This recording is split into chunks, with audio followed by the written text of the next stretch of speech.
আসসালামু আলাইকুম ভিউয়ার্স।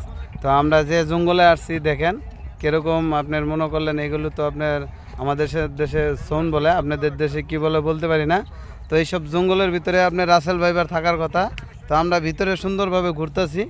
তো এই যে আমাদের এই যে বড় ভাই দুইটাও আছে, এরা ওই যে দুজন লোক দেখেন।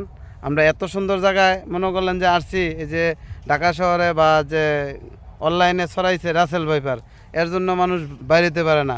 তো মনে করলেন এই যে আমরা যে জঙ্গলে আটতাছি, জঙ্গলে এটা নদীর পার হিসাবে ধরতে গেলে তো দেখা যায় যে মনে করলেন এই মানুষকে এমন ভয়ভীতি দেখাইছে রাসেল ভাইপারে লইয়া। তো মনে করলেন রাসেল ভাইপার না, আমি তো মনে করলেন যে হুই নাই, মনে করলেন শান্তি যে সবচাইতে বিষাক্ত জিনিস। কিন্তু আসলেও ভাই এটা আমি সঠিকভাবে দেখি নাই, যে তো আমি বলবো সবই অবাস্তব।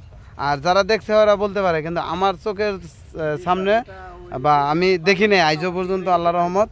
আর মনে করলেন যে যে সব জায়গায় আমরা চলাফেরা করি, এই সব জায়গায় থাকার কথা বেশি, কারণ আমরা এই দেশ তো ওই দেশে যাচ্ছি, এই গ্রামে তো ওই গ্রামে যাচ্ছি, তো পাচ্ছি না, তো আর দেখিও নাই। তো এখন এটা অনলাইনে কি আসলে গুজব ছড়াইলো না কি সঠিক বলতে পারি না, কারণ একটা আপনার ধরা সব ধরেও বলে যে এটা রাসেল ভাইপার, তাই না? তো বিয়ার সবাই ভালো থাকবেন, সুস্থ থাকবেন। আসসালামু আলাইকুম।